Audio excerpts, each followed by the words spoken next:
VC നിയമന കേസിൽ ഗവർണർക്ക് ഹൈക്കോടതിയിൽ നിന്ന് വീണ്ടും തിരിച്ചടി. സാങ്കേതിക ഡിജിറ്റൽ സർവകലാശാലകളിലേക്ക് ആരിഫ് മുഹമ്മദ് ഖാൻ നടത്തിയ നിയമനങ്ങൾ നിയമപരമല്ല എന്നാണ് കോടതി വ്യക്തമാക്കിയത്.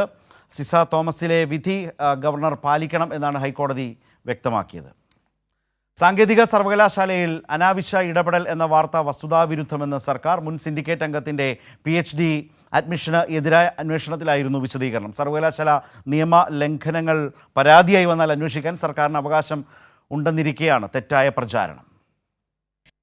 APJ അബ്ദുൽ കലാം സാങ്കേതിക സർവകലാശാല മുൻ സിൻഡിക്കേറ്റ് അംഗത്തിനെതിരെ വ്യാജരേഖ ചമച്ച് PhD പ്രവേശനം തടഞ്ഞു എന്ന പരാതിയിലാണ് സർക്കാർ അഡീഷണൽ സെക്രട്ടറിയെ അന്വേഷണത്തിന് നിയോഗിച്ചത്. ഈ അന്വേഷണം നിർത്തിവെക്കുന്നതിന് ഗവർണറുടെ ഓഫീസ് ഇടപെട്ടു എന്നതായിരുന്നു മാധ്യമവാർത്ത.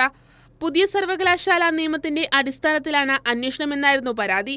എന്നാൽ ഇത്തരത്തിൽ ഒരു ഇടപെടലും സർവകലാശാലകളുടെ ചാൻസലറായ ഗവർണറുടെ ഓഫീസിൽ നിന്നും ഉണ്ടായിട്ടില്ല.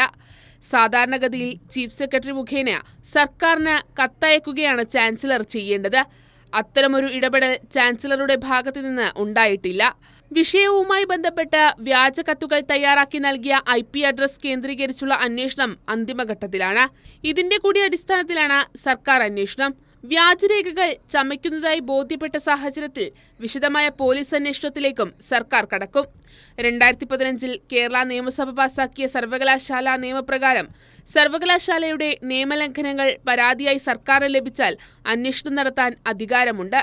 ഇത്തരത്തിൽ അന്വേഷണം നടത്തി സർക്കാർ നൽകുന്ന നിർദ്ദേശങ്ങൾ സർവകലാശാല അനുസരിക്കുകയും ചെയ്യണം. സർവകലാശാല നിയമം തന്നെ ഇത് പറയുമ്പോഴാണ് മറ്റ് സർവകലാശാലകളിലെ UDF BJP സിൻഡിക്കേറ്റ് അംഗങ്ങളും ചില UDF സംഘടനകളും സർക്കാരിനെതിരെ വ്യാജവാർത്തകൾ പ്രചരിപ്പിക്കുന്നത്. കൈരളി ന്യൂസ്, തിരുവനന്തപുരം.